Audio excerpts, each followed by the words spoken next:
Alright, what's going on YouTube? We are back with some more Baldur's Gate 3 class mod videos. I know it's been a minute, and I believe by the time this video is uploaded, there will be another one prior to this that goes into the Shadow Monarch, level 13 to 20, as a lot of people have told me that mod has been updated and adds additional features that I was pleasantly surprised to see. So if you haven't seen that video, go ahead and check that out.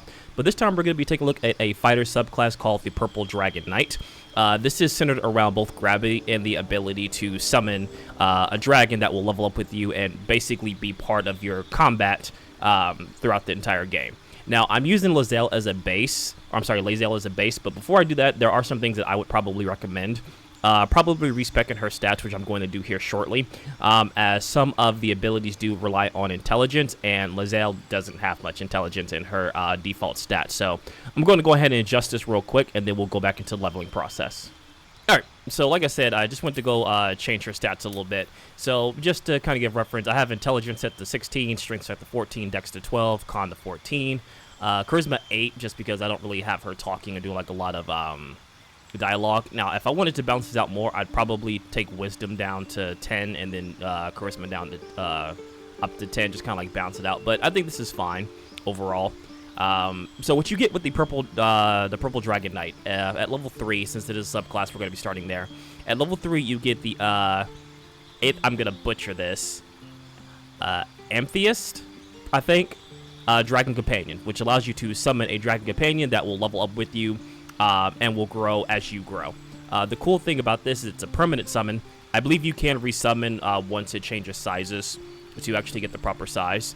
As you can see at the very bottom of it, the reason I did switch over to intelligence being a more dominant stat is your intelligence modifier is applied to the dragon's abilities and defense, meaning the higher your intelligence, the higher buffs and defenses that the dragon will get. You also get the ability to speak with animals at level 3. At level 3, you'll get the ability to speak with animals.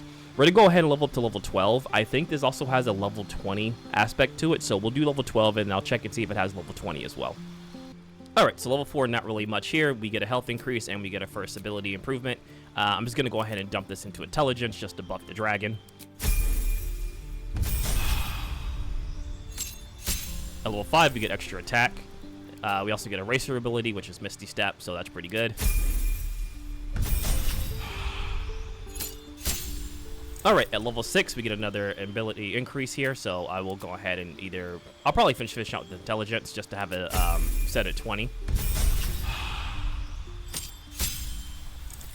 At level 7, this is where we actually start to get our subclass features, which I will say it seems a little off that it takes quite a high level to get some of the subclass abilities, but nevertheless, let's go ahead and check them out. We have the ability Shared Second Wind, which when you use your Second Wind ability, your bonded creature gains 1 to 6 hit points plus 7 additional hit points and use of one of its gravity breaths. So you can use Second Wind to heal the dragon, but it will use up one of its gravity breaths to actually use this ability. So you have to be very careful when using this if you need to heal yourself or you need to heal your dragon. You also get the ability to mount the dragon at level 7, which you can use its ability to get over difficult terrain and to go farther than your character can go. And then you have the improved gravity breath, which your bonded gravity breath can be used up to 4 times per day instead of 2, increases up to a cone of 9 meters, and deals force damage as well. So, like I said, it definitely gets a little bit stronger, so we'll go ahead and accept this, and then I'll resummon to show the size of the dragon. Oh, okay. Well, that's good. So it automatically does it on its own whenever you reach the next level. So that's actually good to know. It's the action Second Wind. But yeah, that's actually pretty good. That it will increase the size of the dragon without you having to do it. So never mind. That's actually pretty good. As you can see here, flight, take to the sky, moving your bonded knight to a spare within 9 meters. Now, I'm assuming must be bounded tonight. So I think what you have to do is... Let me see. Doesn't necessarily show how to do that. Hover, flight. Now, I wonder if the knight has to be nearby. Okay, there we go. So you have to actually be, like, right near. And then what we'll try and do is...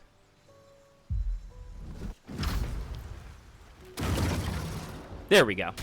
So a little complicated, but it does tend to work. You have to be like really right near your dragon in order to work properly. But as you can see, we can teleport essentially up to about 9 meters, give or take. So pretty far. So it's a good way to kind of get you and the dragon closer to combat, or if you need to escape, you can rush over to the dragon, take its turret, and then teleport somewhere to safety. So pretty cool ability. Wasn't expecting it to work like that, but definitely does work out. So we'll go ahead and go through the rest of the leveling up process. At level 8, just get another feat ability and a health increase here. You can do Savage Attacker if you haven't already, or if you want to focus more on Strength, you can go ahead and put 2 points in the Strength.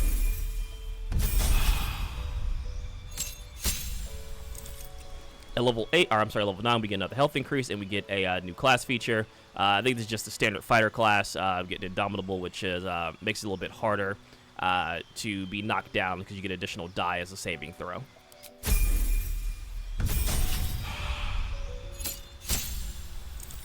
At level 10, we get another subclass feature and health increase. The subclass feature, when using your action surge ability, up to 3 allies can use a reaction to either attack or move. That's actually pretty good. I was not expecting that, so your allies will be around you. They can take additional actions as well. So that's actually pretty cool. So I imagine this ability works up pretty close with your allies.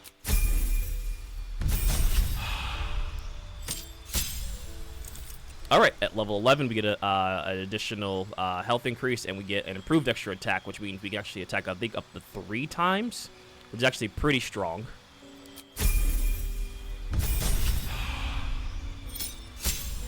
Alright, and level 12, we just get another ability here, so we just, like, finish out. Alright, so level 13, we have another health increase from 100 to 108, and this gives us Indomitable level 2. Not really too much of a difference, just a higher chance to basically save a saving throw, if that makes sense.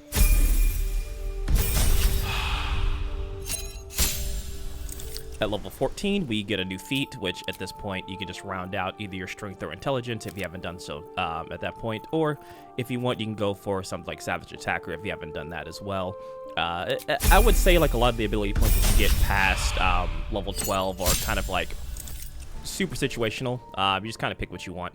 In any case, we have another health increase at level 15, and we get 3 new subclass features. Superior Mount, which allows us to travel a little bit farther, as well as our Dragon Companion to be able to hover a lot more efficiently.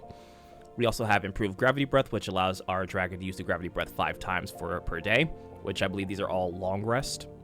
And then we have the Tandem Attack. On your turn, you can forgo one of your attacks to command your bonded dragon to attack a nearby foe.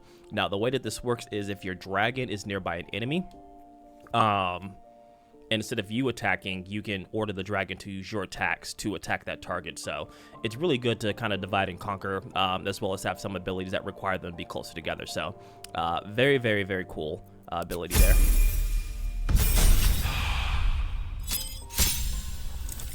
At level 16, another health increase, another feat. Again, at this point, just kind of pick what you want. I'm not really going to tell you how to build, especially when you squat past level 12, because you're already pretty strong as is. At this point, you're just kind of picking some leftover abilities and stuff.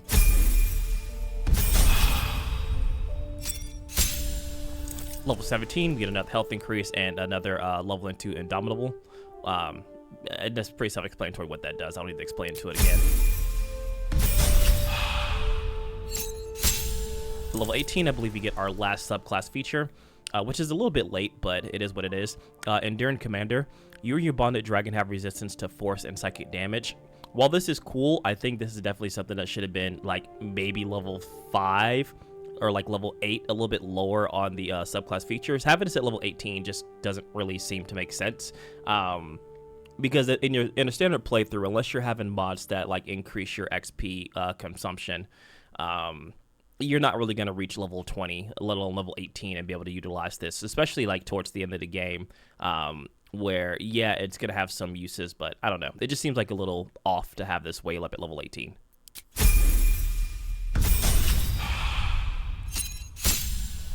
At level 19, I believe we get our last feat here. At this point, just pick what you want. Tough is decent if you want to get that early on. Not really a lot of concentration spells, so you don't need like Warcaster. If you wanted to get like heavy armor, you can do like heavy armor master if you don't have that already, which probably I'll get for Lae'zel, just because I don't think she specializes in heavy armor, so I'm gonna get like heavy armored.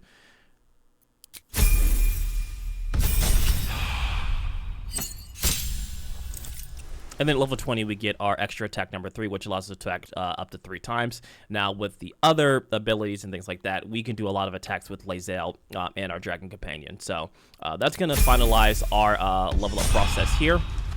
Just a brief look at the equipment, as I know people are probably going to ask for it. This is coming from the Might and Metal, the majority of it.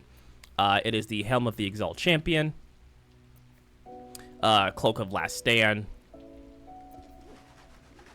the living animatite, words, the living and that thing. I don't know why I'm butchering this word. I know I can speak English, dyslexic, please. Adamanite, I think, breastplate, gauntlets of calculated carnage, boots of the charged warlord, amulet of the deathless, ring of the bold, and the ring of the enduring warrior.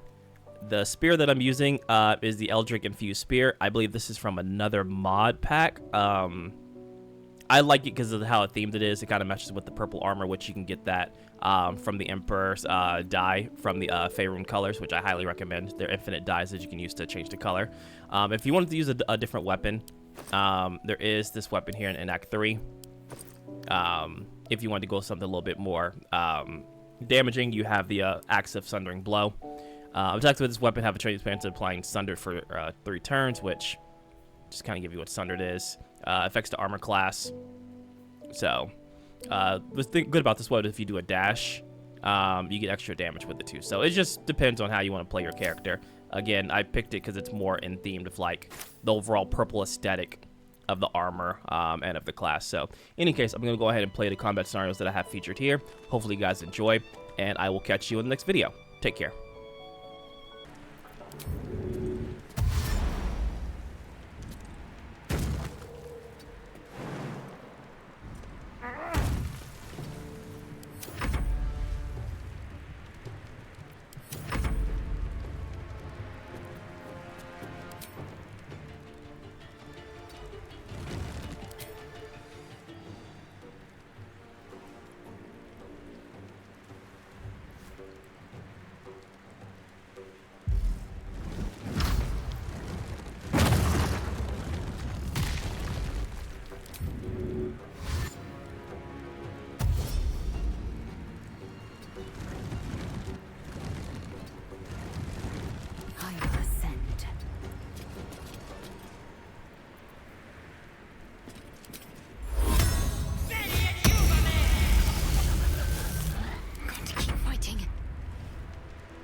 These boots have seen everything.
Taking position.